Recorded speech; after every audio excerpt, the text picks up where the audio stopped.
Prepare a Q-bomb. Operation Cosmic Sin is now a go. Halo semuanya, selamat datang kembali di channel Ruang Film, sebuah informasi untuk kalian penikmat konten spoiler. Oke, di video kali ini kita akan membahas film fiksi ilmiah berjudul Cosmic Sin. Sebuah film yang menceritakan keadaan bumi di masa depan, di mana manusia akhirnya bisa melakukan kolonisasi di luar planet bumi. Namun, di balik luasnya alam semesta ini, manusia ternyata tidak sendirian.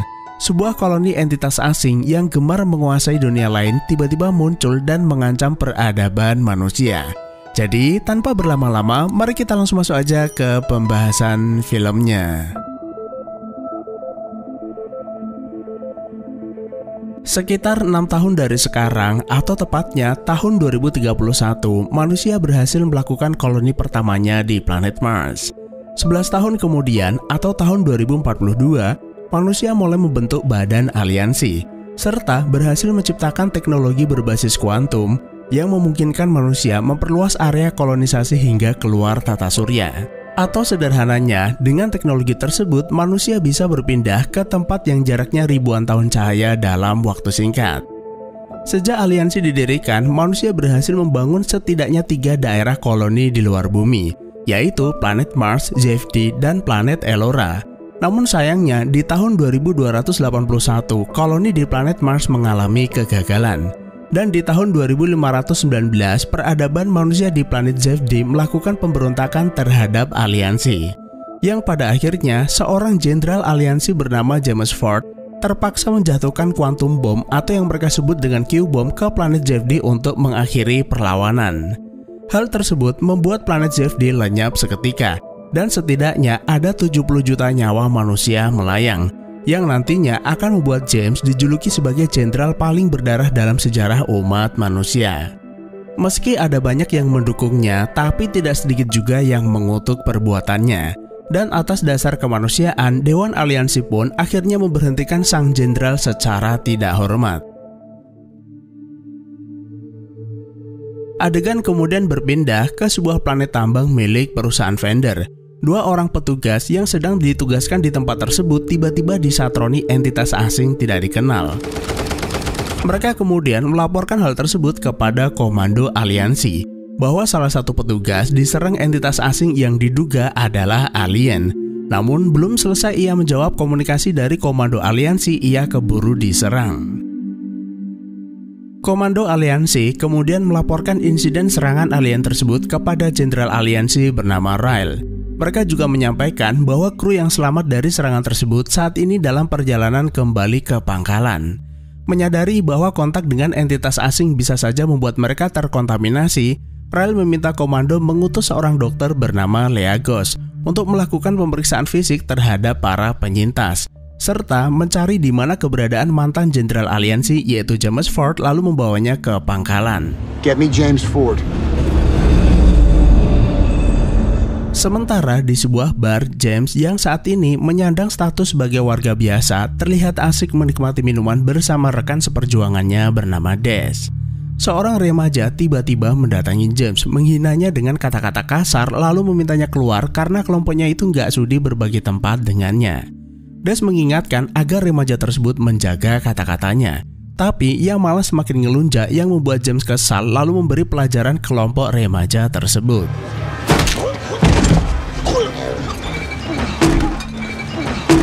Get out, boys, while you're still alive. Beruntung, petinggi militer bernama Marcus, utusan sang jenderal, datang tepat waktu, lalu meminta para remaja itu meninggalkan bar selagi mereka itu masih hidup. Tanpa banyak basa-basi, Marcus menyampaikan pesan dari Jenderal Ryle bahwa ia membutuhkan sarannya atas sebuah insiden yang mungkin saja akan mengubah kosmos. Singkat cerita, James dan Des pun diterbangkan menuju pangkalan. Setibanya di sana, James malah tanpa sengaja bertemu dengan Dr. Leagos yang merupakan mantan kekasih dari James dan secara spontan mempertanyakan keberadaannya di sini. Marcus meminta Dr. Lea tetap tenang. James datang ke sini hanya untuk memberi saran atas insiden di planet Vendor, yaitu kemungkinan adanya kontak pertama dengan alien. One thing, prepare a Q-bomb immediately. Tanpa pikir panjang, James minta mereka menyiapkan Q-bomb secepatnya. Antisipasi jika alien tersebut tidak mau bersahabat dengan manusia. Marcus kemudian menghubungi Sersan Alex lalu memintanya memanggil seorang mekanik kuantum bernama Fiona untuk mempersiapkan portal kuantum yang digunakan manusia berpindah ke suatu tempat yang jaraknya ribuan tahun cahaya, serta mengaktifkan bom kuantum atas perintah Jenderal Ryle. Q-bomb generation authorized. Hal tersebut pun lantas membuat Fiona bertanya-tanya untuk apa mereka membutuhkan bom tersebut, sebuah bom berukuran kecil yang sangat mematikan. Dan jika mereka tidak membatasi kemampuannya, daya ledak dari Q-bom sanggup menghancurkan seluruh tata surya. Tak lama berselang, 4 orang penyintas dari planet Fender tiba di pangkalan, termasuk 2 petugas yang sebelumnya ditugaskan di sana. Marcus minta Dr. Leah berhati-hati, serta menjalankan protokol dekontaminasi sebelum dilakukan pemeriksaan. Karena mereka itu tidak tahu apakah kontak pertama dengan entitas asing itu bersifat positif atau negatif. Akan tetapi, ketika proses dekontaminasi selesai dilakukan, para petugas itu malah lengah, serta tidak menyadari bahwa para penyintas itu bersikap aneh. Lalu salah satu dari mereka memuntahkan asam berwarna hitam ke arah petugas yang membuat wajahnya meleleh.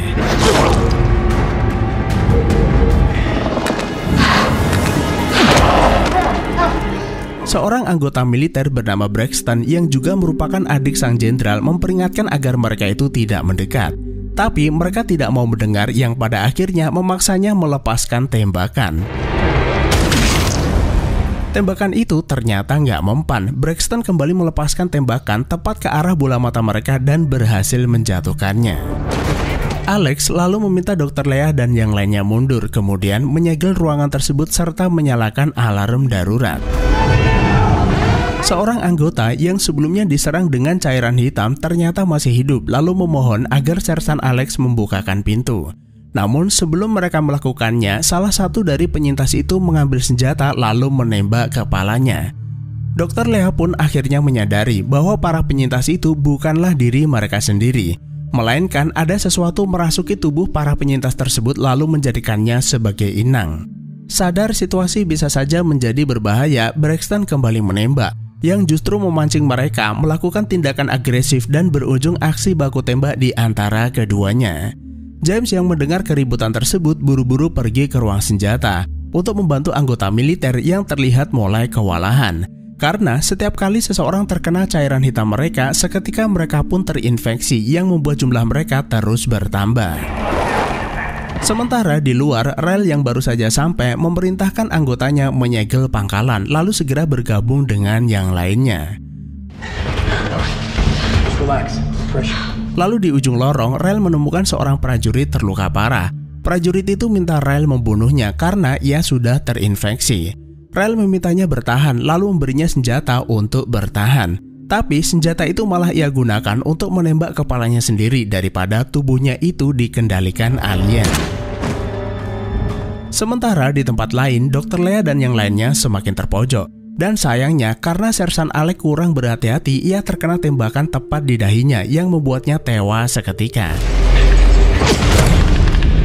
Anggota militer pun semakin terpojok. Beruntung James datang dengan senjata berat lalu menghancurkan 4 alien tersebut.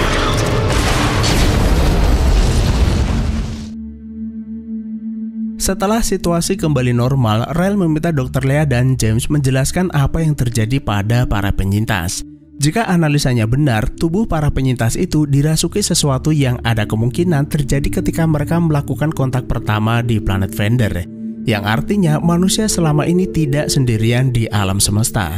Mereka juga sangat cerdas karena bisa mempelajari sesuatu hanya dalam hitungan detik, serta mengendalikan tubuh penyintas seperti tubuh mereka sendiri. Kabar buruknya, 53 anggota tewas dalam kekacauan tersebut. Kabar baiknya, ia sudah melakukan tes darah pada sisa anggota di pangkalan dan mereka dinyatakan bebas infeksi. Berdasar situasi yang terjadi, Ryle menyimpulkan bahwa entitas asing tersebut menganggap manusia adalah musuh dan operasi Cosmic Sin perlu dilakukan. Operasi Cosmic Sin adalah sebuah operasi yang awalnya diciptakan berdasar tesis yang dilakukan Dr. Leah tentang keberlangsungan hidup umat manusia di alam semesta. Ia menyebut membunuh kehidupan berarti membunuh gagasan penciptaan dan merupakan dosa besar terhadap kosmos untuk melenyapkan suatu peradaban. Namun, mereka tidak bisa mengabaikan bahwa sebuah kebebasan atau kemerdekaan bukan serta-merta diberikan, melainkan mereka harus berjuang untuk mendapatkannya. Untuk itulah, demi keberlangsungan spesies, operasi ini perlu dilakukan dan mereka akan menyerang terlebih dahulu sebelum situasi bertambah buruk. Dan situasi ini pun tentu saja mengingatkan mereka pada kejadian yang terjadi pada planet Zerdi 6 tahun yang lalu. Menjadi seorang jenderal memang tidak semudah mendapatkannya, karena memberi perintah jauh lebih sulit daripada sekedar melakukannya, dan setiap keputusan yang diambil akan menentukan hasil akhir. Jika Ryle ingin James melakukan operasi ini, ia minta agar pangkatnya, pensiunnya, serta nama baiknya dipulihkan. My rank and my pension. Setelah operasi Cosmic Sin diumumkan, 6 orang akan dikirim menuju planet Elora menggunakan sebuah kostum khusus berbahan nuklir yang dirancang untuk perjalanan angkasa. Mereka adalah James, Ryle, Marcus, Braxton, Des, dan Dr. Leah. Planet Elora diduga sebagai tempat terjadinya kontak pertama sebelum planet Fender. Hal tersebut berdasar informasi terbaru dari aliansi, bahwa pasukan yang ada di planet Elora sempat menembak jatuh salah satu kapal alien. Apapun bahan bakar yang mereka gunakan pasti akan meninggalkan jejak radioaktif yang bisa menuntun mereka menuju lokasi dunia asal para alien tersebut. Namun, ketika salah satu dari alien itu memuntahkan cairan bersamaan bola hitam, Fiona mendeteksi bahwa ternyata benda tersebut memancarkan radiasi yang sangat kuat, yang bisa diartikan entitas asing tersebut mengetahui keberadaan manusia. Selain itu, ia memperingatkan Q-bom sangat tidak stabil dan mereka harus menanganinya dengan benar. Jika tidak, bisa-bisa tata surya ini lenyap untuk selamanya. Apa boleh buat, daripada beresiko, sang jenderal pun akhirnya memerintahkan Fiona ikut bergabung ke dalam misi ini. You, suit up. Dan singkat cerita, setelah portal kuantum diaktifkan, 7 orang pemberani itu pun dikirim menuju planet Elora yang jaraknya kurang lebih 13.000 tahun cahaya. Ketika mereka mencapai orbit planet Elora, peperangan ternyata sedang terjadi di luar angkasa antara pasukan aliansi dan alien. Ryle meminta semua orang mengabaikan peperangan tersebut dan fokus mendarat di planet Elora. Tapi sayangnya, ketika hendak memasuki orbit planet, 4 orang menabrak serpihan puing-puing kapal angkasa yang membuat mereka menyimpang dari jalur pendaratan. Di antara ke-7 orang tersebut, Marcus, Braxton, dan Fiona mendarat tepat sasaran. Mereka pun mencoba menghubungi James dan yang lainnya, tapi komunikasi terputus serta posisi mereka tidak bisa dilacak. Yes, sir. Sialnya, alien tiba-tiba muncul lalu melakukan serangan dan Marcus pun tertembak di punggungnya. Beruntung, pasukan militer lokal yang dipimpin seorang wanita bernama Santos datang menyelamatkan mereka. Santos? Man, you look like shit. Setelah memastikan bahwa di antara keduanya tidak terinfeksi alien, Fiona dan militer Elora pun segera membawa Marcus ke pos penjagaan untuk mendapat perawatan. Sementara Braxton dan Santos mendatangi lokasi jatuhnya pesawat alien yang lokasinya tak jauh dari situ. Sampai di lokasi, Braxton segera melacak jejak radiasi yang ditinggalkan kapal alien tersebut. She was right. Dan seperti yang Dr. Leah katakan sebelumnya, apapun bahan bakar yang mereka gunakan pasti akan meninggalkan jejak radioaktif. Dan hanya dalam waktu singkat, Braxton berhasil mendapatkan koordinat lokasi asal planet mereka. Tak lama berselang, Braxton mendeteksi alat komunikasi milik James aktif, yang ada kemungkinan dia selamat melakukan pendaratan. Dan rupa-rupanya, meski di bumi, James itu mendapat julukan Jenderal Berdarah, tapi di planet ini ia dianggap pahlawan, bahkan Komandan Santos sangat mengidolakannya. Jika bukan karena James Ford, mungkin alam semesta tidak akan pernah sedamai ini. Setelah berhasil mendapat koordinat lokasi planet asal alien, Braxton sedianya akan mengirim data tersebut ke Fiona, agar dirinya segera menteleport Q-bom ke sana, tapi sayangnya ada gangguan komunikasi. Santos lalu menyarankan agar mereka kembali ke pangkalan. Di sana ada alat komunikasi yang bisa Braxton gunakan untuk mengirim koordinat lokasi planet alien kepada aliansi.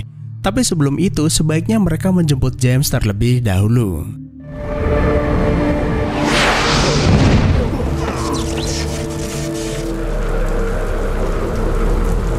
Sementara di tempat lain, James yang sebelumnya mendarat dengan keras mendapati dirinya dikepung beberapa pasukan alien. Salah satu dari mereka mendekati James lalu menunjukkan isyarat agar James masuk ke dalam sebuah gua. Di dalam, James disambut sosok misterius yang diduga adalah pemimpin alien, yang kemudian membuatnya berhalusinasi akan masa lalunya. Beruntung ia diselamatkan oleh Braxton dan Santos yang melacak lokasinya, kemudian bersama-sama kembali ke pangkalan aliansi. Setibanya di sana, Braxton memberikan data koordinat lokasi kepada Fiona, tapi Fiona memberitahu kalau mereka sedang mengalami interferensi komunikasi yang menyebabkan port-port kuantum tidak berfungsi. Lalu mereka bersama-sama melihat sebuah rekaman video dari salah satu ilmuwan Elora yang sebelumnya ikut berperang dengan alien. Ia mengatakan bahwa alien tersebut sejenis makhluk parasit yang menggunakan darahnya untuk menginfeksi targetnya lalu menjadikannya inang sebagai media untuk berkembang biak. Mereka berkomunikasi melalui satu pikiran, sehingga apapun yang terjadi dengan koloninya mereka bisa mengetahui satu sama lain.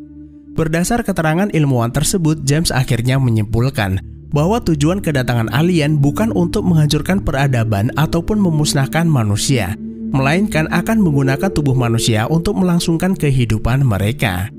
Fakta tersebut justru membuat keadaan lebih berbahaya dibanding invasi secara langsung, karena setelah menginfeksi manusia, mereka akan sulit dikenali sebelum akhirnya mengambil alih seluruh peradaban manusia. Di sisi lain, Marcus yang sebelumnya terluka parah di punggungnya akhirnya tidak mampu lagi bertahan yang kemudian meninggal dunia. Sesaat kemudian, Des datang ke pangkalan yang ternyata dia masih selamat. Bersama dengan hal tersebut, komputer mendeteksi bahwa alien sedang membangun gerbang kuantum di atas orbit yang berfungsi menghubungkan dua titik di alam semesta, atau sederhananya biasa mereka sebut dengan istilah lubang cacing. Gerbang tersebut menghubungkan sebuah lokasi yang berjarak 600.000 tahun cahaya dari bumi, di mana alien tersebut tinggal di sebuah planet yang bernama Segia Mayora, dan sudah bisa ditebak para alien tersebut akan mengirimkan pasukan besarnya menuju planet ini. Akan tetapi, dengan adanya gerbang tersebut, mereka bisa melempar Q-bom ke gerbang kuantum untuk menghancurkan dunia mereka. Dengan catatan, setelah mereka mengirim bom tersebut, gerbang itu harus segera ditutup. Karena ledakan tersebut akan menciptakan sebuah lubang hitam raksasa, dan mereka semua akan tersedot sebelum sempat pergi dari planet Elora, meskipun peradaban bumi tetap selamat dari ledakan ini. If we want to launch the Q-bomb, we need to get into orbit. Setelah berdiskusi cukup panjang, akhirnya diputuskan bahwa mereka tetap akan mengirim Q-bom ke gerbang tersebut dengan menggunakan meriam orbit pangkalan. James bersama yang lainnya kemudian pergi ke pintu utama untuk melawan alien yang semakin mendekati pangkalan. Sementara Fiona pergi ke ruang server untuk meriset ulang sistem agar komunikasi kembali pulih serta mengaktifkan meriam orbit untuk menembakkan Q-bom ke gerbang kuantum. Setelah sistem berhasil direset, Fiona mendapat transmisi dari Ryle yang ternyata yaitu masih hidup dan saat ini melayang-layang di angkasa. Karena saat ia akan memasuki orbit, ia menghantam kapal angkasa yang membuat kostumnya rusak dan tidak bisa melakukan pendaratan. Tapi meski begitu, sistem jet pendorongnya masih berfungsi dengan baik. Ryle kemudian mengingatkan jika alien-alien ini tidak dihentikan, maka bumi akan menjadi target selanjutnya. Lalu ia meminta Fiona memberinya opsi apa yang bisa ia lakukan di atas sini untuk menghentikan alien tersebut. Fiona kemudian menjelaskan rencana mereka untuk melempar bom tersebut menuju planet alien melalui gerbang kuantum. Selanjutnya mencoba menghancurkan gerbang tersebut menggunakan sebuah rudal. Tapi Fiona memperkirakan ledakan itu tidak cukup kuat untuk menghancurkannya. Sedangkan ledakan dari Q-bom itu sendiri akan menciptakan lubang hitam raksasa yang pada akhirnya akan membuat mereka semua lenyap. Dan pada akhirnya Ryle memutuskan akan pergi ke gerbang tersebut lalu menggunakan bahan bakar nuklir yang ada di kostumnya untuk menghancurkan gerbang agar ledakan dari Q-bom tidak berdampak bagi planet Elora. Sementara di luar pangkalan, James melihat Dr. Leah sudah menjadi bagian dari para alien. Belakangan diketahui saat Braxton menyelamatkan James dengan membunuh pimpinan alien di dalam goa, ternyata para alien tersebut sudah menyandera Dr. Leah sebelumnya. Kemudian mereka menyiramkan darah pemimpin alien tersebut ke tubuh Dr. Leah untuk menjadikannya tubuh pengganti. The Segia are the true apex Pemimpin alien itu menyadari bahwa Dr. Leah adalah bagian dari masa lalu James, lalu menantangnya apakah ia berani menembaknya, yang secara tidak langsung akan membunuh Dr. Leah juga. Pemimpin alien itu kemudian membuat sebuah pernyataan bahwa ras mereka yang belakangan diketahui bernama Sigea adalah ras sejati dan terkuat di alam semesta. Mereka punya teknologi jauh di atas makhluk primitif lainnya dan dapat dengan mudah menghancurkan sebuah peradaban. Maka dari itu, pemimpin alien tersebut menawarkan kesempatan bagi manusia untuk menerima dan menjadi bagian dari mereka, lalu membangun peradaban besar di seluruh penjuru alam semesta. Apa yang dikatakan James sebelumnya ternyata memang benar. Para alien itu membutuhkan tubuh manusia untuk berkembang biak serta membangun populasi. Des dengan lantang menjawab mereka itu nggak sudi jadi alien, yang membuat para alien itu murka lalu melancarkan serangan. Aksi tembak-menembak pun terjadi di antara dua kubu. Dan berkat pengalaman di medan perang secara nyata, para alien yang bisanya cuma merasuki tubuh orang itu berhasil dipukul mundur. Menyadari bahwa pasukannya mulai kewalahan menghadapi manusia, pemimpin alien itu kabur dengan pesawatnya menuju gerbang kuantum. Namun tanpa ia sadari, James diam-diam numpang di belakang. Sementara di ruang server, energi meriam orbit sudah terisi penuh, dan Fiona menembakkan Q-bom ke arah gerbang kuantum.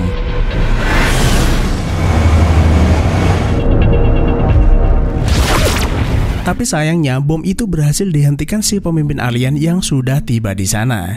James kemudian naik ke atas pesawat lalu melepas belenggu Q-bom dan membuatnya kembali melesat ke dalam gerbang kuantum.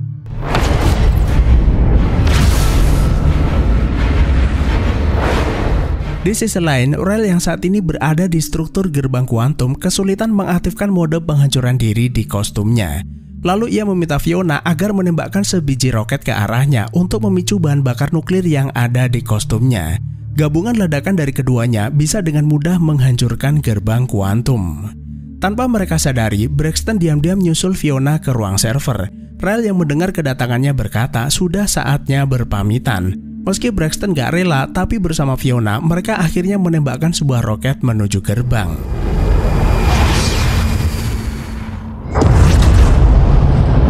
Ledakan itu pun akhirnya membuat gerbang tersebut hancur, dan sesaat sebelum gerbang itu menutup, Q-bom meledak lalu melenyapkan segala yang ada di sana. Setelah itu, Braxton keluar pangkalan, lalu ia mendapati salah satu komandan alien masih hidup. Lalu ia menantangnya berduel. Dengan penuh rasa amarah, Braxton menghajar alien itu habis-habisan sebelum akhirnya membunuhnya. Sementara di luar angkasa, James berhasil selamat dari ledakan lalu kembali mendarat di planet Elora. 7 hari kemudian, Dewan Aliansi membuat pernyataan resmi tentang pengorbanan dan keberanian 7 anggota aliansi dalam memenangkan pertempuran melawan invasi alien. Dari 7 anggota yang dikirim, hanya 4 orang yang selamat, yaitu James, Fiona, Des, dan Braxton, sementara sisanya gugur dalam pertempuran tersebut. Dan atas keberaniannya, Dewan Aliansi akhirnya memulihkan nama baik James sebagai seorang pahlawan. Meski pada kenyataannya, James harus kehilangan Leah, mantan kekasihnya. Tapi hal tersebut bukan masalah karena Komandan Santos dari planet Elora menunggu kedatangannya kembali dan akhirnya film pun selesai.